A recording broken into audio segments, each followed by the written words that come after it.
कि बेटियां नहीं समझती हैं बेटियों को कैसे संभालना है। सुन प्यारे, जिस दिन पैदा हुई थी उसी दिन उसे मुकम्मल लिबास पहनाना था। चौथे साल में उसे पैरों तक की ड्रेस देनी थी। 10 साल की उम्र में उसको कलाई तक की ड्रेस देनी थी। 13 साल तक उसको यह एहसास दिलाना था तू आवारा पैदा नहीं हुई है, निकम्मी पैदा नहीं हुई है, बल्कि तू वो है जिसे जमीन के ऊपर कनीज़े फातिमा कहा जाता है, जन्नत के अंदर तुझे जन्नत का हकदार कहा जाता है। मेरी आपसे भी गुजारिश है, हम इतनी खाना जंगी में घिर चुके हैं कि आज उम्मत सिसक रही है, किसी को एहसास नहीं है हम किस मंजिल से गुजर रहे हैं, किन मराहिल से गुजर रहे हैं, हमें कुछ नहीं पता है।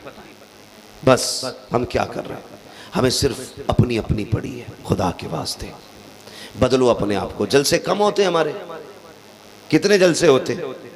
मेरे हिसाब से हिंदुस्तान में रोजाना हजारों जलसे होते हैं। क्यों नूर भाई? रोजाना हिंदुस्तान में हजारों जलसे होते हैं हर रात में, लेकिन कितनी तब्दीली आ रही है। क्या कर रहे हैं हम लोग?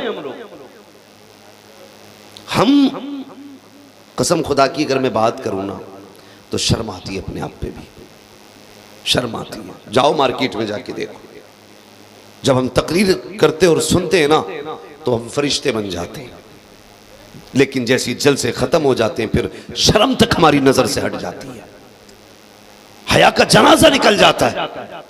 जाओ जाकर के देखो कितनी बेगैरती बाजारों के अंदर है। तुम्हारी मेरी बेटी कनीज़े फातिमा कहलाने वाली, उसके सर पे दुपट्टा नहीं। गैरों के साथ होटलों में नाश्ता करने वाली बेटियां किसकी है? ये जो नकाब में बैठ करके अपनी इज्जतों के सौदे कर रही हैं, कौन है ये या तेरी बेटी है या मेरी बेटी है? कि नहीं नहीं वो मेरी नहीं थी, वो तो खलील की बेटी है, वो तो अब्दुल रशीद की बेटी है, वो तो नईम की बेटी, वो तो इमरान की बेटी, मेरा नहीं था वो, उसमें कुछ भी। जरूरी नहीं है अगर तेरी बेटी तब तुझे दर्द हो। ये इस्लाम का रिश्ता है। अगर एक नकाब वाली बहकती है तो पूरे इस्लाम पे कीचड़ उछलता है। क्यों नहीं समझा पा रहे अपनी बेटियों को? रात के 3 बजे एक बंदा सैयद शबात मियां को फोन करके कहता, हुजूर मेरी बेटी को आप समझाइए। रात के 3 बजे, क्या बात है? कहा कि वो गैर मुस्लिम के साथ शादी करने की जिद कर रही है। बेटी तेरी ये समझाए हम, क्यों आखिर तेरे लहजे में असर नहीं है? क्यों तेरी बात का एहसास नहीं तेरी बेटी को? तू नहीं कह सकता अपनी बेटी से? क्या तेरी बेटी की नजर में तुझसे ज्यादा हमारी अहमियत है? बेशक होगी, इसलिए कि तूने अपनी बेटी की नजर में अपनी इज्जत नहीं बनाई। आज शर्म आ रही है ना बेटी जब किसी कुमार और किसी यादव या किसी भी जात के साथ जा रही है, सब सर पकड़ के बैठे, बेटियों को कैसे रोका जाए? ये 5 मिनट में कवर होने वाली गलती नहीं है। इसे 10 दिन में कंट्रोल नहीं किया जाएगा। चैलेंज करता हूं मैं, इसे कंट्रोल करने के लिए कम से कम 18 साल चाहिए। कितने 18 क्यों चाहिए? क्योंकि बर्बाद करने में तुमने 18 साल लगाए, इसलिए इनको बचाने के लिए कम से कम 18 साल। तेरी बेटी को हम क्यों समझाएं? गलती तूने की है प्यारे, बता तो सकी जब ये पैदा हुई थी तूने कौन सी ड्रेस ला करके दी? तूने 3 इंच का कपड़ा बच्ची को ला करके पहनाया। जब ये बच्ची थी तूने 2 बत्तियों वाली बनियान पहनाई। मौलवी अभी बच्ची ही है, 4 साल की हो गई, फिर तूने बनियान और उसको इतने ड्रेस में ला के रखा। 8 साल की हो गई, जब बच्ची को शऊर आने लगा वो तेरी कलाई पकड़ के जब मार्केट गई, कहने लगी बाबा मेरा जन्मदिन है, ड्रेस अपनी मर्जी से खरीदूंगी। उस उसने 8 साल की उम्र में जब बेहयाई के लिबास पे हाथ रखा, तूने ये सोचा था ये बच्ची है और इस पे अभी शरीयत का उसूल नहीं लगता है, इसलिए तूने उसका हाथ नहीं पकड़ा। उसने उस वक्त बेहयाई का लिबास खरीदा। 8वें साल की उम्र में अपनी मर्जी से कपड़े खरीदे। 9 साल की उम्र में उसने मर्जी से कपड़े खरीदे। जब 10 साल की उम्र में आई, उस वक्त तुझे लगा कि अब इसके जिस्म को छुपना चाहिए, इसके बदन पे कपड़े होने चाहिए, लेकिन अब क्या कर सकता था? तूने 8-9 साल तक उसको बेगैरती वाला लिबास पहना करके बच्ची को नंगी रहने का आदी बना दिया। अब उस बच्ची को आदत नहीं है पूरा बदन छुपाने की। सुन प्यारे, फिर 11 साल तक तू चाहता था रोक ले, लेकिन ना रोक सका। जब 13 साल की बेटी हो गई, उसके बाद तेरे हाथों से निकल गई। कल तू हाथ पकड़ के उसको मार्केट में घुमाता रहा। आज बेटी अपनी मर्जी से जाती है, कल जाने के बाद अपना बॉयफ्रेंड तलाश करती है, जागने वाला मुकर्रर करती है, फिर उसके बाद टहलती है और तुझे गैरत तक नहीं आई। और मेरे भाई, जब बेटी उसके गांव गई और एक एक लम्हा उसकी जिंदगी के नाम कर दिया, अब तू कह रहा है मेरी बेटी को कोई बचा ले, मेरी बेटी को कोई समझा ले। ऐसे बेटियां नहीं समझती है बेटियों को कैसे संभालना है। सुन प्यारे, जिस दिन पैदा हुई थी उसी दिन उसे मुकम्मल लिबास पहनाना था। चौथे साल में उसे पैरों तक की ड्रेस देनी थी। 10 साल की उम्र में उसको कलाई तक की ड्रेस देनी थी। 13 साल तक उसको यह एहसास दिलाना था तू आवारा पैदा नहीं हुई है, निकम्मी पैदा नहीं हुई है, बल्कि तू वो है जिसे जमीन के ऊपर कनीज़े फातिमा कहा जाता है, जन्नत के अंदर तुझे जन्नत का हकदार कहा जाता है। ये बचपन से करना था, लेकिन तुमने क्या किया? गलत नहीं कह रहा हूं, चैलेंज है मेरा। जाओ 80% लोगों के बच्चों की ड्रेस चेक करना। हाँ, गैरत आती है। घर के अंदर बेटियां नेकर बनियान में सोते, बाप को गैरत नहीं आती। इसे गैरत क्यों आएगी? क्योंकि ये खुद नेकर बनियान में सोता है। शर्म नहीं आती हमें? अगर हमारे कदम शरीयत के खिलाफ होंगे, हम कभी बेटी नहीं बचा सकते, कभी नहीं बचा सकते। क्यों नहीं रोक पाए आप बेटी को? इसलिए कि हम खुद गलत थे, हम खुद गलत थे। कितना गलत दौर आ गया ये हालात आप देखें।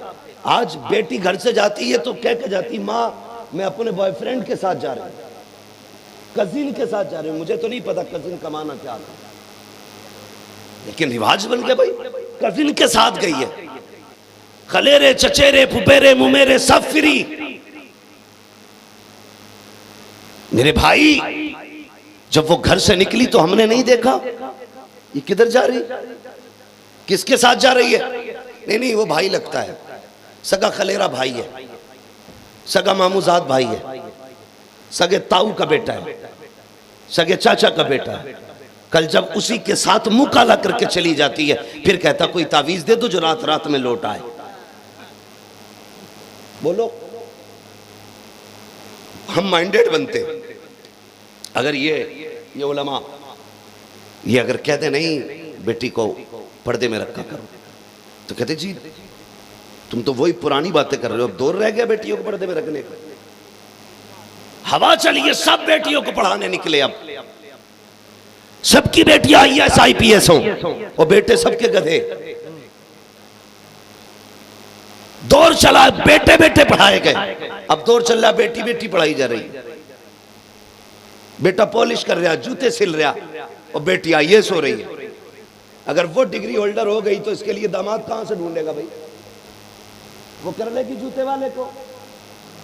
बोलो, अगर लड़की पढ़ी लिखी होगी, मैं तालीम का मुखालिफ नहीं है, पहले सुन लेना, मैं कुछ समझाना चाहता हूं। आपकी लड़की अगर MBBS है तो किसी सफाई वाले से शादी करेगी? बोलो, राजी होगी? अपने जोड़ का ढूंढेगी ना, और जोड़ का तुम्हारे अंदर नहीं मिलेगा तो फिर उधर से लेके आएगी। हाँ, गई ना हाथ से। लड़कियां पढ़ा रहे हो तो लड़के भी पढ़ाओ, और लड़के पढ़ाते हो तो लड़कियां भी पढ़ाओ। बेटी आलिमा है तो दमाद आलिम तलाश कर। किसी घास खोदने वाले के हाथ में आलिमा का हाथ मत दे, और किसी आलिम के घर में किसी घास खोदने वाली को मत ला, इसलिए कि जिंदगी फिर तबाह हो जाती है। अगर जिंदगी बचानी है तो जोड़ मिला, आलिमा बेटी है तो आलिम दामाद तलाश कर, और आलिम दामाद आलिम बेटा है तो आलिमा बेटी तलाश कर, ताकि जिंदगी बेहतर हो सके। मैं कई ऐसी आलिमाओं को जानता हूं जो खून के आंसू रोई हैं, जिनका यह कहना था हमारे बाप ने फैसला गलत किया। अल्लाह अल्लाह अल्लाह। हमारा हाथ किसी अरे गहरे के हाथ में इसलिए दे दिया गया कि वो पैसे वाला था। याद रख, जिंदगी पैसों से नहीं गुजरती है, जिंदगी प्यार से गुजरती है। बेशक। अगर मिजाज नहीं मिलता तो जिंदगी बेकार हो जाती है। और एक जाहिल और एक आलिम के मिजाज में जमीन और आसमान का फर्क होता है। इसलिए देखभाल के फैसला करना, अपनी बेटी का हाथ जब भी दो देखभाल के देना। मैं ये कहना चाहता हूं, आप बेटियों की तालीम पे जोर देते और बेटे को हाई स्कूल करा के दुकान करा देते, कौन करेगा इस गधे से शादी? जो बेटियां काबिल हो रही हैं वो किसके हिस्से में आएंगी? आप तलाश कर डालो, जाकर के देखो। जितनी गैरों के बिस्तर पे जाके बैठ गई, कोई हाई स्कूल पास है, कोई MA BA पास है, कोई डिग्री होल्डर है, किसी ने कोई डिग्री कर रखी है, किसी ने कोई डिग्री कर रखी है। ये दावे के साथ कह सकता हूं, ऐसी कोई लड़की नहीं मिलेगी जिसे कुछ नहीं आता हो और वो किसी गैर मुस्लिम के बिस्तर पे जाके बैठ गई हो। अल्लाह अकबर। तबाही के जो दरवाजे खोले हैं, तालीम ने इस कौम को तबाह करके रख दिया है। जब से तुम्हें नशा चढ़ा गए, सर्विस सर्विस सर्विस, नौकरी का नशा जब से चढ़ा गए, तब से तुम तब बर्बाद हो गए हो। हजरत उमर फारूक आजम ने कहा था, जब तक ये कौम बिजनेस करती रहेगी उस वक्त तक ये कौम जमाने पे हुकूमत करती रहेगी। तुम नौकरी करने नहीं आए थे, जूते उठाने नहीं आए थे, हाथ बांधने नहीं आए थे, बल्कि तुम सर्विस करने की बजाय अपना बिजनेस करके जमाने पर रब की तौहीद का परचम लहराने के लिए आए थे। नारे तकबीर, नारे रिसालत, अज़मत मुस्तफ़ा कॉन्फ्रेंस, अंजुमन चमनिस्तान रजा, हजरत अल्लामा मुफ्ती हम्माद रजा साहब क़िबला, मसलके आला हजरत।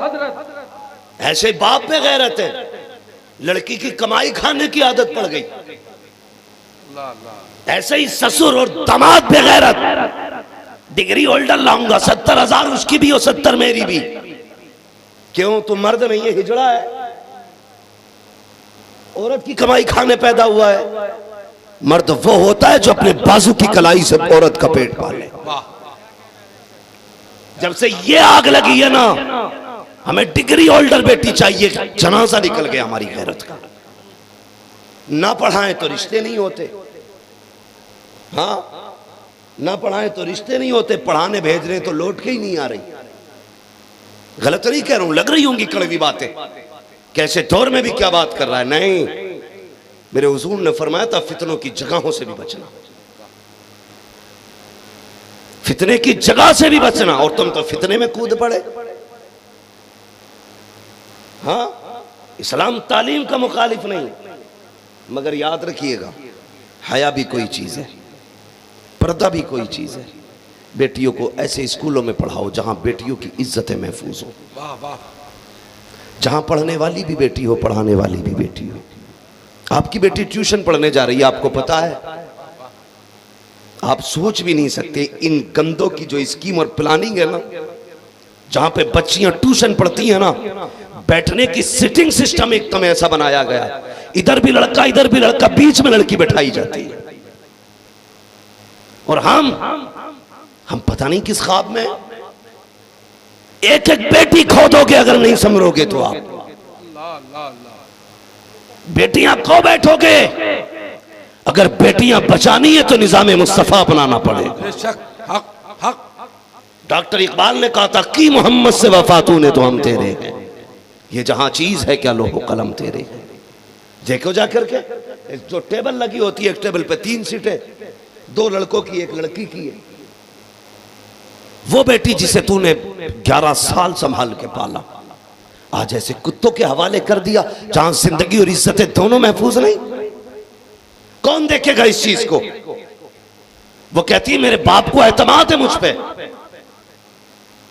बाप कहता मेरी बेटी ये गलत नहीं करेगी।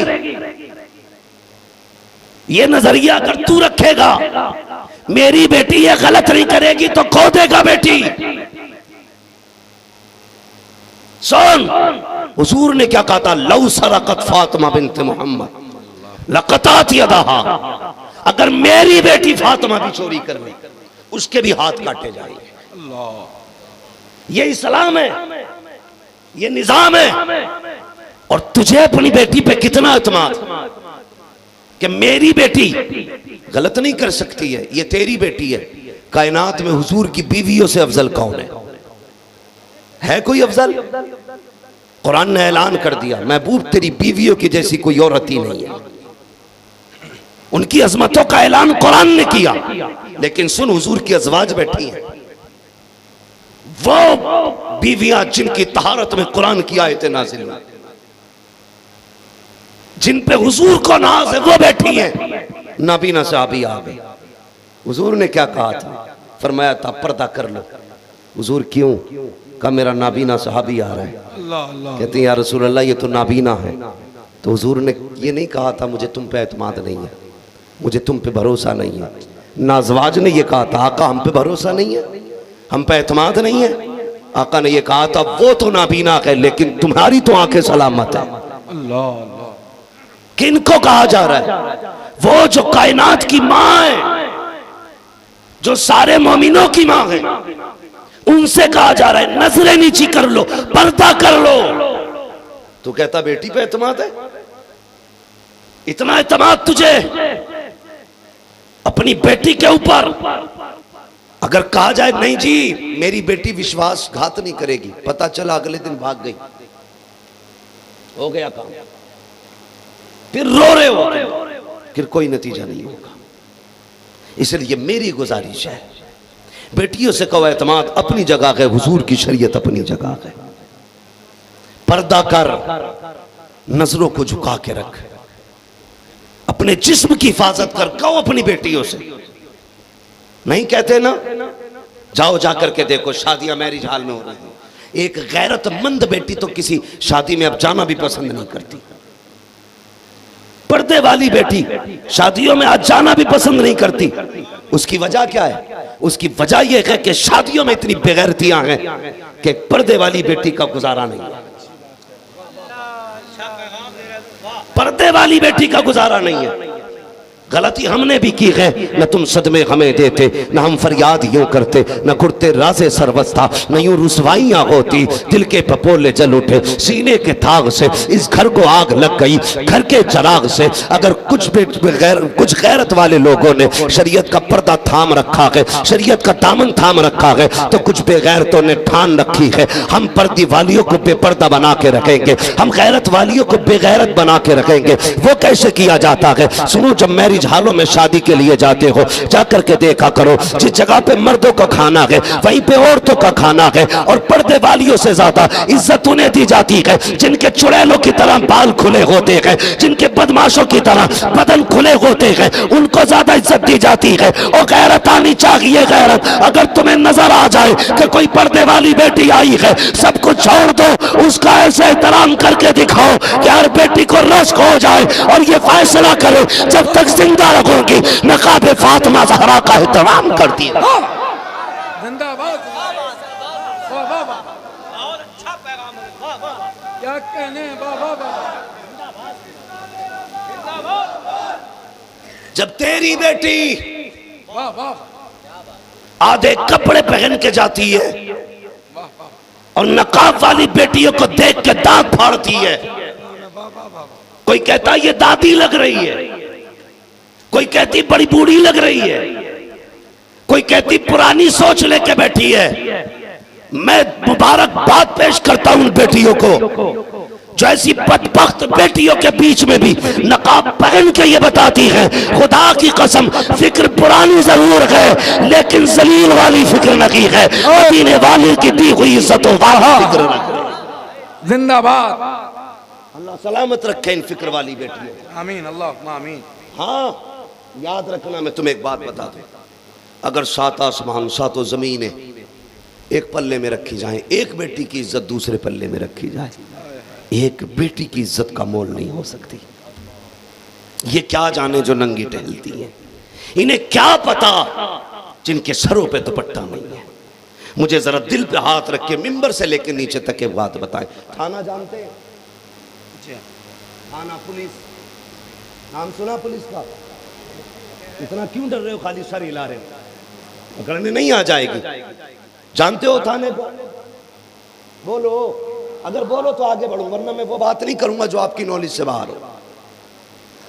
मैं देखो बहुत एक देहाती आदमी और सीधी सी गुफ्तगू जानता हूं मैं, और नॉर्मल सी बात करता हूं। जानते हैं ना थाना? अगर कोई बंदा जुर्म कर ले, थाने से खबर आए आ जा, और ना जाए, लोग पुलिस वाले पकड़ के लेके जाए, तो क्या होगा फिर?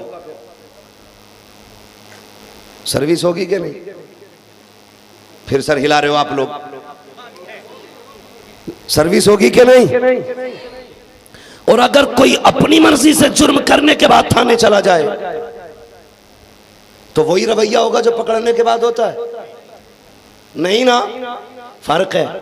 पकड़ के लाया जाता है तो फिर पता चलता है, खुद चल के आ जाता है, ठीक है आ गया भाई मुजरिम में, चल बैठ जाओ। मार नहीं होती, ये थाने का उसूल है। फिर रब की रहमत का उसूल देख, वो आज कहता है आ मेरी बारगाह में पलट के आ जा, तुम आज चले जाओ। वो कहता है मैं तेरे 40 साल के गुनाह बख्श दूंगा।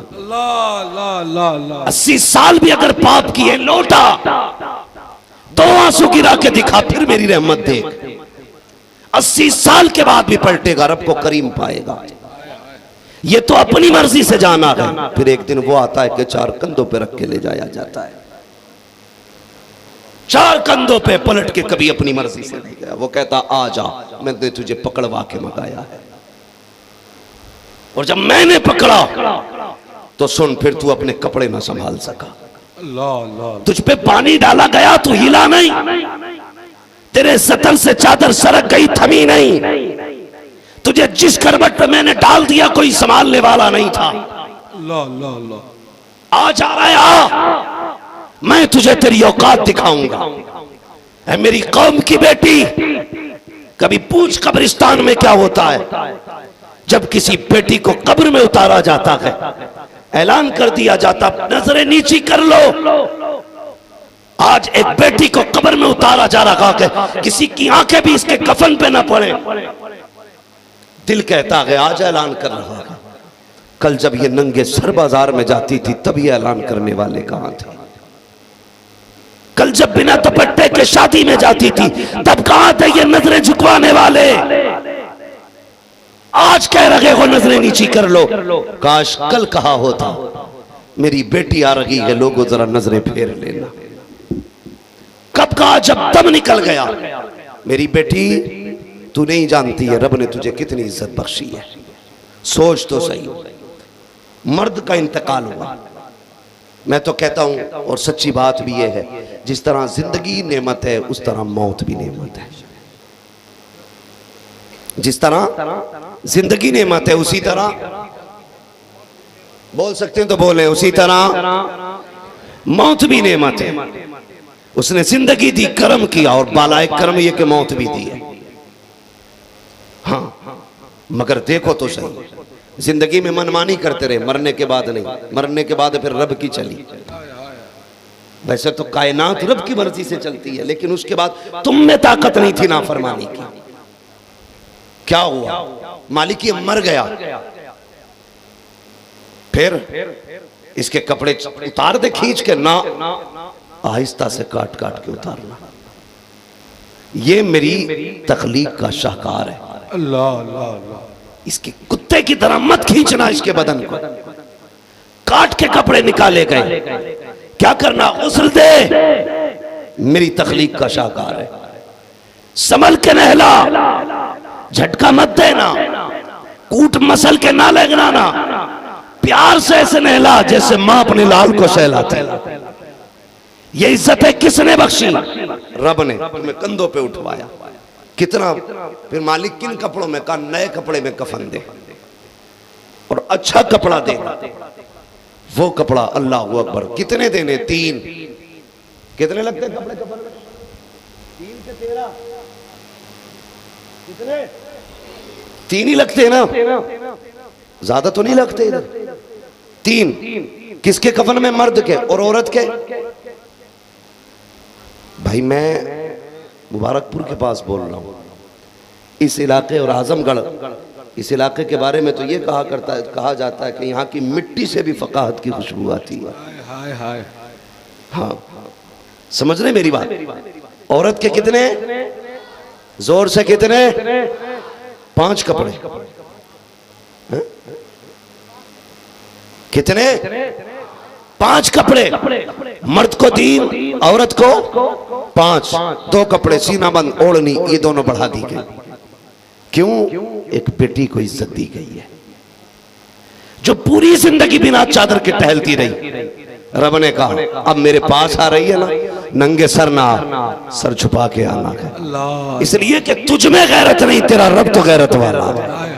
तू बेहया है, तेरा रब हया वाला है। तुझे चादर उड़ाई गई, तुझे कफन में लिटाया गया, तुझे बाइज्जत कब्र तक पहुंचाया गया। ए मेरी कौम की बेटी, आज जिंदा के तो सर पे चादर डाल ले। तुझे नहीं पता है तेरी इज्जतों को कितना संभाला गया है, तुझे कितना बाइज्जत बनाया गया है। मैं कसम खा के कह सकता हूँ लोगों, अगर बेटी को यह पता चल जाए कि हमें इज्जतें कैसे मिली है, तो शायद पूरी जिंदगी हुजूर के कदमों की और हुजूर के एहसानात की कभी भी उससे नाफरमानी नहीं कर सकती है। मेरी बेटी, तेरी औकात क्या थी? आज नंगे सर करके चल के इस्लाम की धज्जियां उड़ा रखी है, कानून मुस्तफा को पसे पुश्त डाल रखी है। तुझे पता नहीं है तेरी औकात तो ये थी, पैदा होते ही तुझे जीने का अधिकार नहीं था। अगर बच जाती थी तो तुझे बाजार में बेच दिया जाता था, जवान हो जाती थी तो तुझे पैर की जूती बनाया जाता था, माँ बन जाती थी तो तेरा की बेटा तुझे दासी बना के रखता था, फिर भी बच जाती थी तो तुझे बाजार में कोड़ियों के दाम बेचा जाता था।